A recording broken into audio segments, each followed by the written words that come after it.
Hello friend, welcome to my YouTube channel. आज हम बहुत ही इंपॉर्टेंट क्वेश्चन आपके सामने लेके आए हैं जो परीक्षा की दृष्टि से काफ़ी महत्वपूर्ण है। तो आइए कुछ क्वेश्चनों को हम लोग देखें। जैसे कि पहला क्वेश्चन है, बहुपद 3x² + 5x - 2 के शून्यकों का योगफल क्या होगा। अगर समीकरण के शून्यकों का योगफल पूछे तो हम जानते हैं कि शून्यकों का योगफल यानी कि alpha plus beta equal to होता है -b/a, जहाँ b हमारा x का गुणांक है। तो माइनस आप लिखेंगे, पहले b x का गुणांक होता है, इसका मान दे दिया है 5, यहाँ आप 5 लिखेंगे, बटे में a है, a का मान है 3 है, x² का गुणांक हमारा a होता है, तो ये आपका 3 हो जाएगा, यानी कि -5/3 हो जाएगा शून्यकों का योगफल। दूसरा क्वेश्चन देखते हैं। लिखा है कि यदि x + y = 10 का एक हल दे दिया है, x का मान दे दिया है कि 3m + 2 और y का मान दिया है 4, तो m का मान पूछ रहा है। तो यहाँ आपका समीकरण है x + y = 10 दे दिया है, तो x का मान आप रखेंगे 3m + 2, x की जगह पे आप लिखेंगे 3m + 2 और y का मान दिया है 4, तो y की जगह पे आप लिखेंगे 4 = 10। अब यहाँ देख रहे हैं कि 3m + 2 और +4, इसको जब जोड़ेंगे तो ये हो जाएगा 3m + 6, 4 और 2 6 = 10, या 6 को जब इधर लाएंगे तो ये हो जाएगा 3m = 10 - 6, यानी कि इसको माइनस करेंगे तो ये हो जाएगा 3m = 4 या m = 4/3। m का मान पूछ रहा था क्वेश्चन में, m का मान आपका हो जाएगा 4/3। इसी क्रम में अगला क्वेश्चन हमारा है कि द्विघात समीकरण 3x² + 4x - 5 का विविक्तिकर क्या होगा। विविक्तिकर d से डिनोट करते हैं विविक्तिकर को, और d = होता है b² - 4ac। इसी का वैल्यू हम लोग को निकालना है, जहाँ b जो होता है x का गुणांक होता है, a हमारा x² का गुणांक होता है, c हमारा अचर पद होता है। तो v का वैल्यू इसमें देख सकते हैं कि 4 है, तो आप लिखेंगे 4 का स्क्वायर माइनस 4ac है, तो 4 × a का वैल्यू है 3 और c का वैल्यू है -5, तो यहाँ आप लिखेंगे -5। अब 4 का स्क्वायर जब करेंगे तो ये हो जाएगा 16। यहाँ देख रहे हैं कि माइनस है, यहाँ भी माइनस है, माइनस से माइनस प्लस हो जाएगा, और इसका गुणा करेंगे 4 × 12, 12 × 5 = 60 हो जाएगा। जब इसको जोड़ देंगे तो ये हो जाएगा 76, यानी कि विविक्तकर आ गया 76। अगला क्वेश्चन है, किसी आयताकार खेत का क्षेत्रफल दे दिया है 30 मीटर², और क्वेश्चन कर रहा है कि यदि उसकी लंबाई उसकी चौड़ाई से 1 मीटर अधिक है, यानी कि जितनी चौड़ाई है उससे 1 मीटर लंबाई है। अगर हम चौड़ाई को x मान रहे हैं तो लंबाई जो होगा x + 1 हो जाएगा, क्योंकि क्वेश्चन में भी कह रहा है कि उसकी लंबाई उसकी चौड़ाई से 1 मीटर अधिक है, और क्षेत्रफल बराबर होता है लंबाई गुणे चौड़ाई। ये हम जानते हैं कि आयत का क्षेत्रफल होता है लंबाई गुणे चौड़ाई, जहाँ लंबाई का मान हम रखेंगे x + 1, चौड़ाई का मान रखेंगे x। अब इसको हम गुणा करेंगे तो x से x में करेंगे गुणा तो x², x से 1 में कर देंगे तो x हो जाएगा, और यही हमारा क्षेत्रफल किसके बराबर दिया है, तो 30 मीटर² के बराबर दिया है। तो यहाँ आप 30 लिखेंगे, जब 30 को इधर लाएंगे तो ये हो जाएगा x² + x - 30 = 0। ये आपका समीकरण तैयार हो जाएगा। और क्वेश्चन में भी कह रहा है कि द्विघात समीकरण क्या होगा, तो ये आपका द्विघात समीकरण निकल गया। अब हमारा अगला क्वेश्चन है कि अनुक्रम दे दिया है 13, 10, 7, 4 डॉटेड समांतर श्रेणी में है कि नहीं। ये कह रहा है कि ये जो श्रेणी दिया है ये समांतर श्रेणी में है कि नहीं। तो हम जानते हैं कि ऐसी श्रेणी जिसमें अंकों के बीच में अंतर समान होता है, तो हम देखें कि क्या हमारा डी समान आ रहा है कि नहीं। तो डी हमारा निकालेंगे, डी बराबर यानी कि डी निकालेंगे A2 माइनस A1 या A3 माइनस A2 या A4 माइनस A3। अगर ये देखें A2 माइनस A1 करें तो 10 में से 13 जाएगा, ये आपका -3 हो रहा है। 7 में से 10 जाएगा -3, 4 में से 7 जाएगा -3, यानी कि हम देख रहे हैं कि हमारा सर्वांतर समान आ रहा है। अतः हम लिखेंगे कि ये जो श्रेणी है समांतर श्रेणी में है, लिखेंगे कि हाँ यह श्रेणी समांतर श्रेणी में है। अगला क्वेश्चन है कि यदि किसी त्रिभुज की भुजाएं दे दिया है 3, 4 और 5 सेंटीमीटर, तो वह त्रिभुज कौन सा त्रिभुज होगा। तो हम सबसे पहले देखें कि जो सबसे बड़ी भुजा है इसका वर्ग क्या है।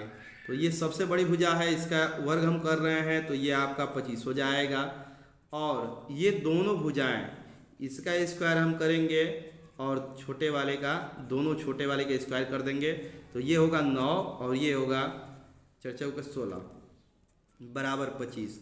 हम देख रहे हैं कि इसका स्क्वायर इन दोनों अंकों के स्क्वायर के बराबर है, यानी कि हम कह सकते हैं कि यह जो त्रिभुज होगा ये समकोण त्रिभुज के नियम का पालन कर रहा है कि जो कर्ण है शेष दो भुजाओं के वर्ग के योगफल के बराबर है। तो हम कह सकते हैं कि वह कौन सा त्रिभुज होगा, तो वह समकोण त्रिभुज होगा। लिखेंगे कि यह समकोण त्रिभुज होगा, आपका ये आंसर हो जाएगा। अगला क्वेश्चन है कि बिंदुओं -1, -3, 5, 2 के बीच की दूरी क्या होगी। दो बिंदुओं के बीच की दूरी d = हम जानते हैं कि √x1 - x2 का whole square plus y1 - y2 का होल स्क्वायर। यह आपका दो बिंदुओं के बीच की दूरी है, जहाँ x1 का मान -1 है तो -1 का स्क्वायर करेंगे, -1 और -x2 का मान आपका 5 है तो 5, यानी कि -1 - 5 का स्क्वायर प्लस y1 का मान आपका -3 है और y2 का मान 2 है। अब -1 - 5 अगर करेंगे तो ये आपका हो जाएगा -6 और -6 का स्क्वायर करेंगे तो 36 हो जाएगा।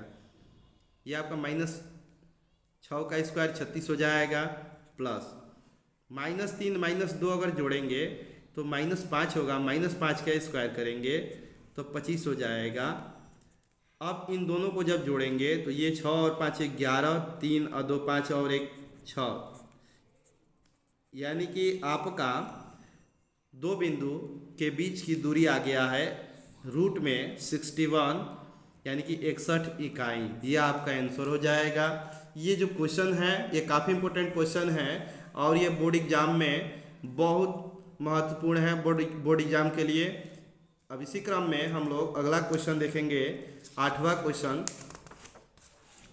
क्वेश्चन है कि साइन स्क्वायर 29 अंश प्लस साइन स्क्वायर 61 अंश का मान क्या होगा। तो इस क्रम में अगर क्वेश्चन आए तो सबसे पहले दोनों में से किसी एक को हम चेंजिंग करते हैं, 90 - थीटा के रूप में अकॉर्डिंग टू क्वेश्चन चेंज कर सकते हैं। तो अगर हम इसको हम छोड़ दे रहे हैं क्योंकि ये हमारा साइन स्क्वायर थीटा के रूप में बन गया है।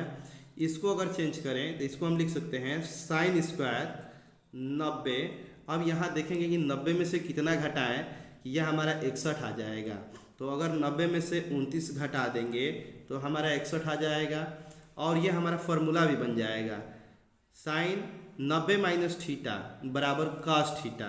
तो ये आपका हो जाएगा साइन स्क्वायर 29 प्लस स्क्वायर है साइन है तो साइन स्क्वायर है तो यहाँ पे साइन 90 - थीटा बराबर cos थीटा है और स्क्वायर है तो आप लिखेंगे cos स्क्वायर थीटा, थीटा की जगह पे 29 है। अब हम यहाँ पे देख रहे हैं कि हमारा एक और फार्मूला तैयार हो गया, sine square theta plus cos square theta equal to क्या होता है। तो हम जानते हैं कि sine square theta plus cos square theta equal to 1 होता है, यानी कि इसका आंसर हो जाएगा 1। अब हम इसी क्रम में अगला क्वेश्चन चलते हैं। तो अगला क्वेश्चन है कि 9 सेक square A minus 9 tan square ए का मान क्या होगा। तो सबसे पहले इन दोनों में से हम 9 कॉमन ले रहे हैं, तो ये हो जाएगा sec square A minus tan square A, और ये फॉर्मूला है sec square theta minus tan square theta equal to 1 होता है। तो इसके जगह पे हम 1 लिखेंगे तो आपका मान आ जाएगा 9, ये आपका आंसर हो जाएगा। अगला क्वेश्चन है कि एक मैदान पर, पहले हम एक मैदान ले लेंगे अकॉर्डिंग टू क्वेश्चन, जैसे क्वेश्चन कहता है वैसे हम लेते हैं। मैदान पे एक मीनार की छाया, ये हमारा मीनार है, और इसका छाया की लंबाई उसकी ऊंचाई की, ये हमारा मीनार है, इसका छाया है, जो छाया की कह रहा है कि मीनार की छाया की लंबाई ये उसकी ऊंचाई की कड़ी 3 गुनी है। ऊंचाई जितना होगा, मान लेंगे कि ऊंचाई h है, तो जो छाया है ये कड़ी 3 गुना होगा, तो ये आपका हो जाएगा कड़ी 3h।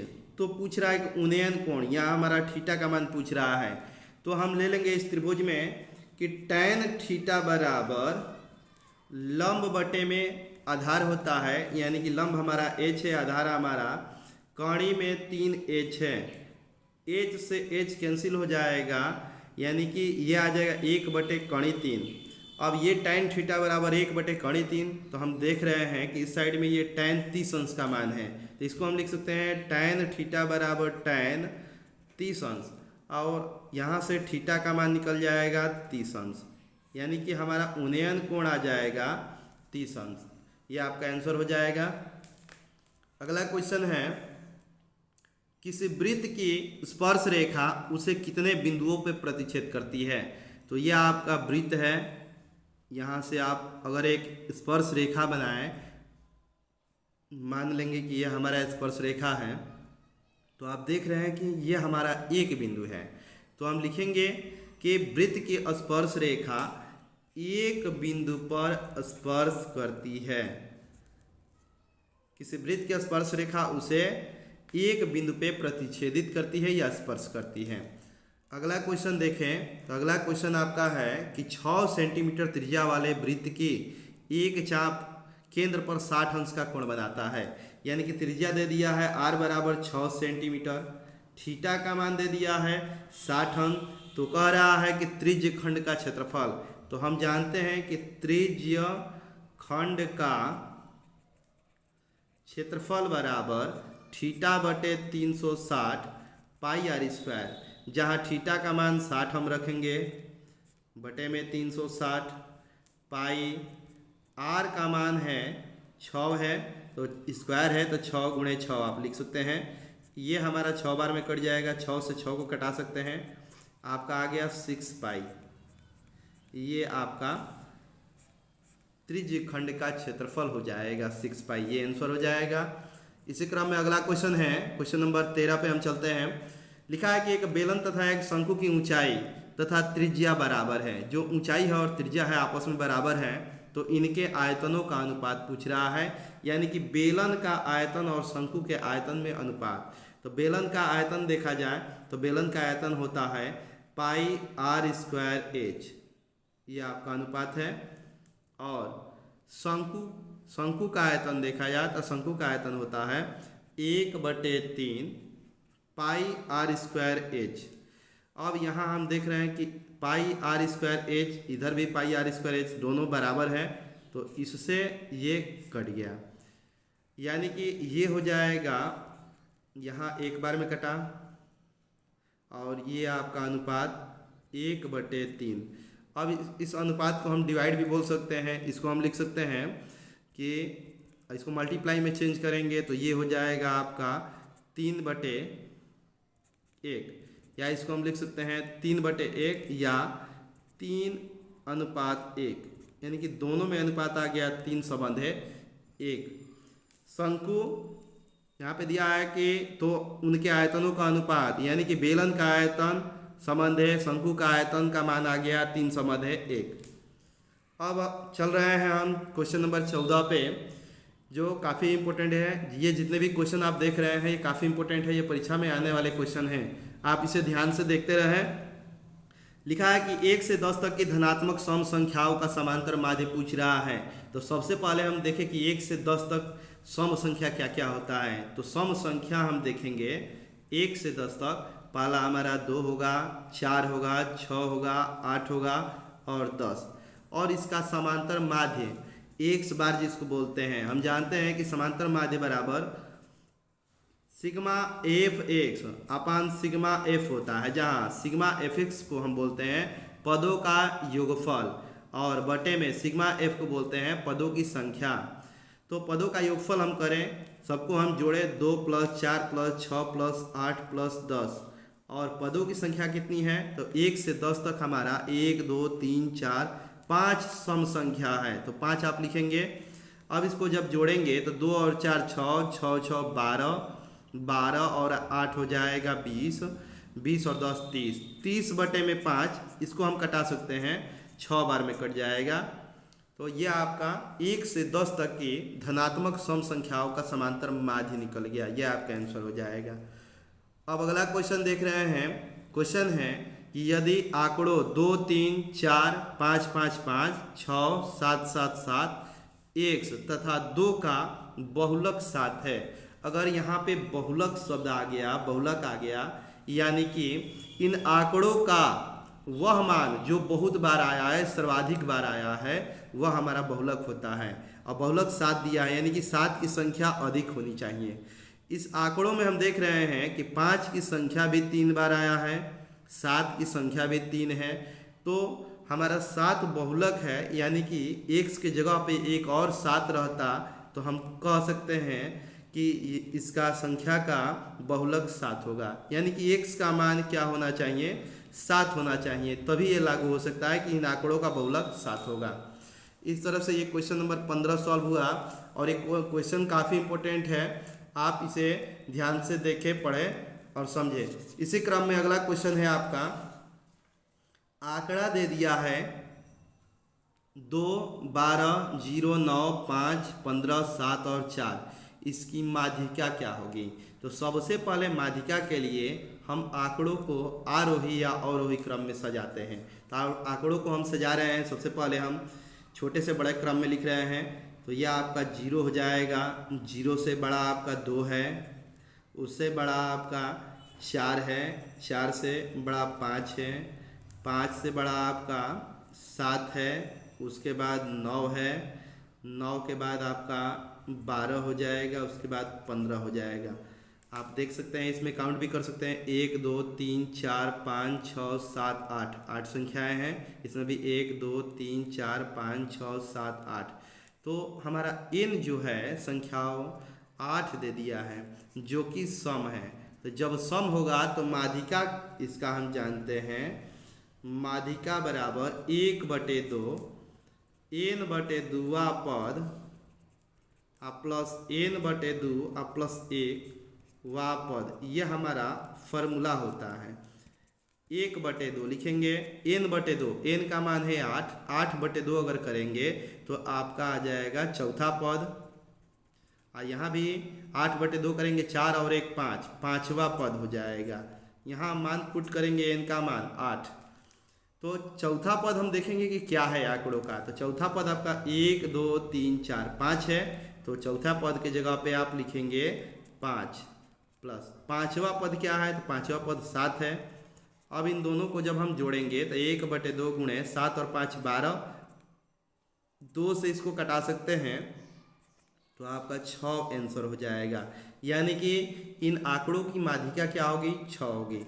अगर पदों की संख्या सम न रह के विषम रहता तो उस कंडीशन में आप फॉलो करते n/2, n + 1/2 आप पद, यह आप विषम के लिए लगाएंगे। विषम के लिए अगर पेपर में आए तो आप विषम के लिए यह फॉर्मूला लगाएंगे n + 1/2।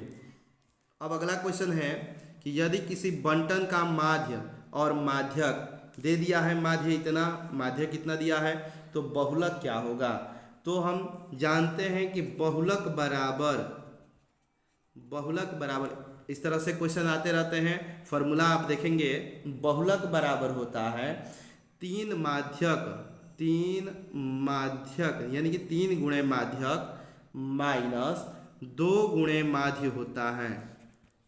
अब 3 गुणे माध्य क्या है, तो देख रहे हैं कि माध्य आपका 24.5 है, माध्यक आपका 26 है, तो आप लिखेंगे 3 गुणे 26 माइनस 2 गुणे 24.5, माध्य आपका 24.5 है।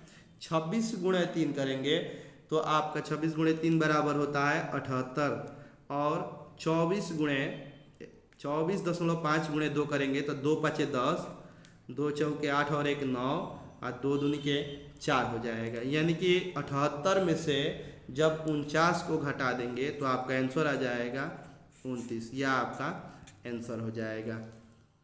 अगला क्वेश्चन देखें हम लोग, यह प्रायिकता से क्वेश्चन है। लिखा है कि एक थैले में 5 लाल गेंद है और रेड बॉल आपका 5 हो जाएगा, और काली गेंद आपका यानी कि ब्लैक बॉल आपका हो जाएगा 3। तो पूछ रहा है कि उस थैले में से एक गेंद निकाली जाती है तो लाल गेंद होने की प्रायिकता। हम जानते हैं कि प्रायिकता बराबर होता है PE बराबर अनुकूल प्रकार बटे कुल प्रकार। तो एक लाल गेंद निकालने की प्रायिकता, तो हम पहले देखेंगे लाल गेंद कितनी है, 5 है, तो आपका हो जाएगा 5 बटे में कुल प्रकार कितना है, तो ये 5 है और ये 3 है, बराबर 8 हो जाएगा। इसको आप लिखेंगे 8। ये आपका लाल रंग निकालने की प्रायिकता यानी कि लाल गेंद निकालने की प्रायिकता हो जाएगा 5 बटे 8, ये आपका आंसर हो जाएगा। अगला क्वेश्चन हम लोग देखें। लिखा है कि बिंदु 6 2 और 2 4 का मध्य बिंदु क्या है।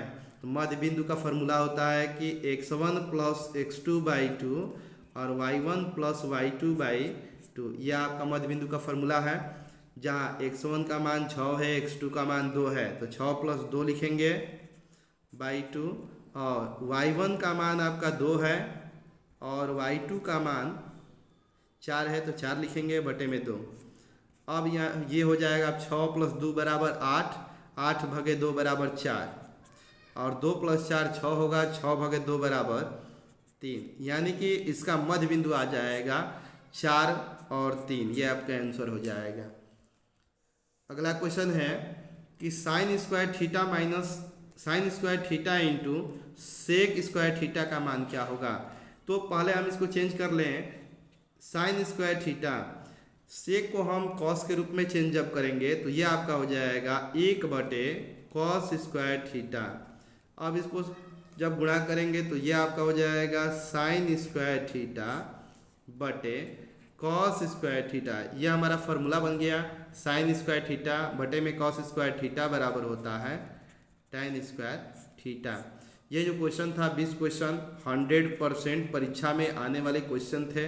ये काफ़ी इंपॉर्टेंट क्वेश्चन थे। आप इसे अच्छे तरीके से समझें, पढ़ें और हमारे वीडियो को देखते रहिए। लाइक कीजिए, सब्सक्राइब कीजिए और कमेंट कीजिए। Thank you.